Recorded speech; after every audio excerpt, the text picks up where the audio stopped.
I need you guys to help me out because we're always trying to prove to Steelers fans around the country that Ravens fans are just flat out better. They did an OTA video. They got 43 subscribers off of it. Can we get 50? I need you guys to do me one big favor. If you have not already, this is your first time watching the channel, lock us in by hitting that big red sub button.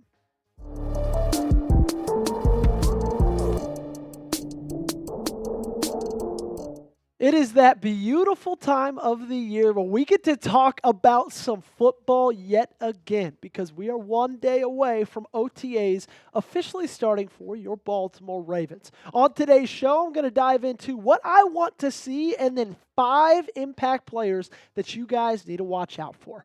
Before we get into any of that, though, let's just kind of go over the upcoming schedule because it's going to be a busy month for the Baltimore Ravens. OTA number 1 is this week. It is from Tuesday to Thursday, May 27th to the 29th.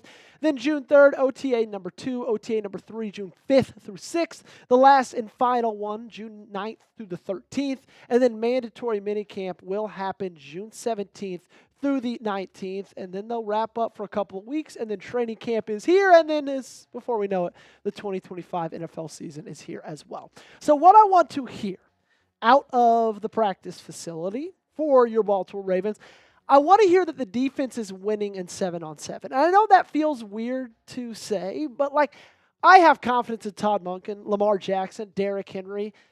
They're going to be fine. I want to hear that the defense is dominating. I want to see and hear about Lamar Jackson being accurate. That was a big report. Last season was the accuracy of Lamar Jackson. He was wonderful last season when passing the football, and I want that to be the same way going into 2025.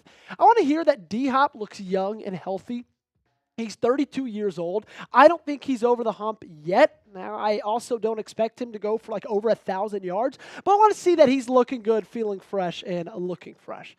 I want to see some flashes from the rookies, okay? Whether it's Malaki Starks, Teddy Buchanan, whether it's Mike Green coming off the edge. I want to hear that this rookie draft class will be able to contribute in year one and as quickly as we need them to. And then lastly, and we're going to dive into this a little bit later, I want to hear that Nate Wiggins has taken that next step, okay? I want him to improve massively from his rookie year to this next year. He played phenomenal in 2024, but if he's going to be the CB1 that this team is going to need him to be, he's going to take that next step. He's going to need to going into 2025. Tell me down below, though, okay, what are you looking for OTAs this week? I just gave you the 5 things I'm looking for. You let me know yours in the comment section down below. They can be the same. They can be different. I don't really care. Just let me know your answer. We start off with Adisa Isaac. These are my top 5 players to watch in 2025. And the reason I kind of want to have a watch on Adisa Isaac is because you didn't really get to watch him at all his rookie year. He only played in 4 games in 2024 due to a hamstring injury. He suffered it right at the end of that Falcons preseason game and then was kind of in and out of the lineup for the entirety of last season. He showed promise, however, in that game against Atlanta. It sucked that he got injured in the final play of it, but still, when he was on the field, he looked really, really good. And you got to remember, he's a 3rd-round pick from the year prior. They have a lot of promise. They have a lot of expectations for Adisa Isaac. I do as well. And I would love for him to step up and be that next young pass rusher that's great for Baltimore. And another reason to look at it is we got to think about what Jeff Zrebiec said about adding Javian Clowny. He said the Ravens are a draft and develop team. They typically lean toward rewarding their own opportunities before going outside for help. In other words, how they approach Clowney's availability will tell us more about their evaluations of their own young edge rushers than it will about their feelings about Clowney. I think how Adisa Isaac performs is kind of going to give us a little bit of an inside look to whether they're going to add Clowney or not. Now, I don't think they're going to cut Adisa Isaac. That's not on the table at all. But I do think there's going to be a lot of pressure on him in the, fact they could go out and get another older edge rusher. My player to watch, number 4, speaking of older, let's talk about DeAndre Hopkins. Now, I did tell you he is 32. I want to see him looking young. I want to see him looking fresh, but mainly I just want to see him. I'm so excited to watch him in this offense because he's never played for a team where he was like their number 4 option. You got to think about Derrick Henry first, then Zay Flowers, then Rashad Bateman, and then probably Mark Andrews or Isaiah Likely. He's like the fifth guy you're going to go to in this offense. That's never happened in his career. Even when he was on the Chiefs last season, he was their number one wide receiver, their number one targeted receiver through the first 4 games that he played, okay? And he's still got a lot left in the tank, I think. He's only 1 season away from getting 1,000 yards. I don't expect 1,000 yards from him. I don't think you should, but if you get 600 to 700 to 800 out of D-Hop, I am more than happy with that. He brings some wonderful things with him, okay? Some things that money can't buy. He's a veteran. He's not a diva, which is what we typically see from that wide receiver room. Not Baltimore's, not Baltimore's, but just because that's just kind of how wide receivers are. A red zone target. Love that about him. He's a contested catch demon, and he's also on a cheap contract of only $5 million. Love the addition of D-Hop. Can't wait to see how he's playing in OTAs. Let's go to number 3. I put Beau Braid, but I also want to talk about Malaki Starks as well. Let's just kind of hybrid these two guys because I really couldn't decide between the two of them. From a Beau Braid perspective, what I'm looking for him, the question to be answered is he the one that's stepping in for Ardarius Washington? Ardarius Washington tore his Achilles, almost 2 weeks ago at this point.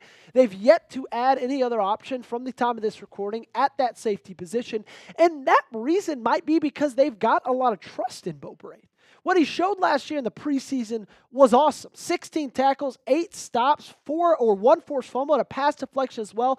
He plays without regard for his own body. He shot out of a cannon at all points of the game. He's a tackling machine. He plays a very similar style to Ardarius Washington, right? Both run-first type of safeties.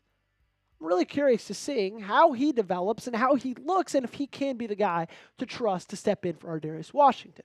Now for Malaki Starks, I want to see if he's as impressive as everybody was expecting, okay? Because he's going to have a massive role in 2025. There's just no ifs, ands, or buts about it. After the Ardarius Washington, he can't help but have a massive role in 2025.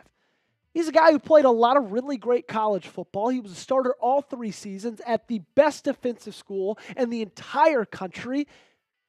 I'm really expecting him to have a massive role in 2025, and I'm excited to see if he's ready for that. Now, we're not going to be able to tell just from practice 1 or even practice 2 or even probably the entire OTA series, right?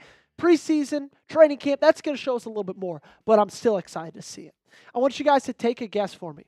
How many interceptions for Starks in 2025? You let me know in the comment section down below. And while you're down there, go ahead and click that link, chatsports.com/Ravens T-shirt. It's going to take you to this awesome deal from our friends over at Fanatics. Look, I know nobody's excited about the current inflation that's going on in this country, but it seems to not hit Fanatics because you can get this T-shirt for just $16. I know the summer's a little bit warm in Baltimore. They're not as warm as they are down here in Dallas, Texas. But regardless, you need a new piece for your wardrobe. I know you love the purple rising look. And I know you love only spending $16 on a T-shirt. It could be for yourself, for Father's Day, a birthday present. Hell, you could just get it right now and sit on it till Christmas. Chatsports.com/Ravens T-shirt is where you got to go. Support the Ravens, support us right here, and support our friends over at Fanatics.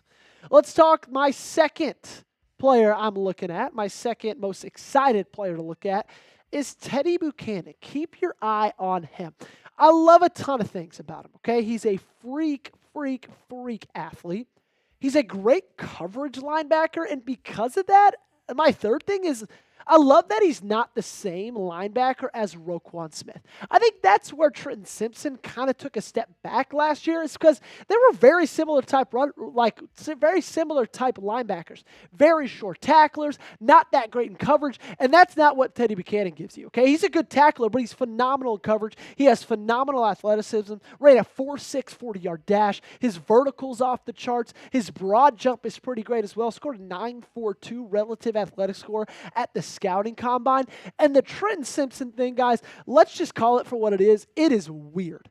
It is so weird how this guy could give you 60 snaps a game, pretty much 50 snaps a game for the entirety of the season, and then at the end of it, just kind of go over. 0 snaps in week 15, Only 10 in week 16 and 17 combined. And then both of the playoff games did not have a single defensive snap. Something went wrong. Something went awry. And that's why I think Teddy Buchanan, if he comes in and impresses during OTAs and impresses during training camp and impresses during the preseason, he could get that starting linebacker spot. And then the last guy, we've talked about him briefly, but the number one guy I'm watching is Nate Wiggins. Okay, and this is not even really close.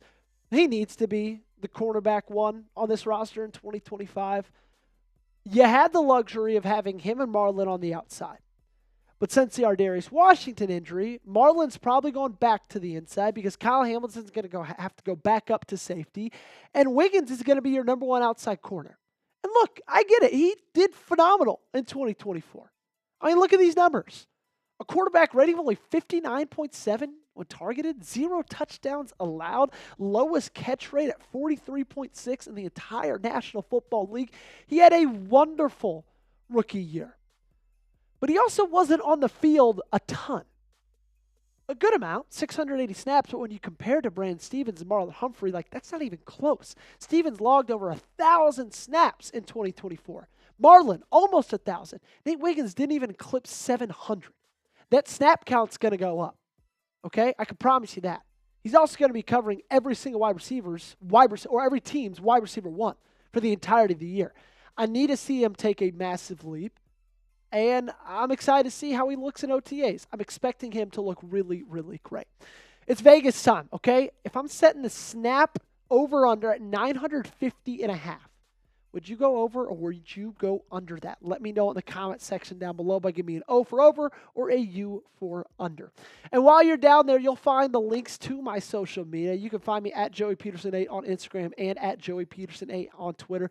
If anything happens over the next couple of weeks, highlights, anything like that, I'll be tweeting them out. So make sure to stay up to date. Find me right there on X. And as always, we'll keep you guys updated for the entirety of this week. Subscribe, youtube.com/RavensTV, or a little bit easier, hit that big red sub button.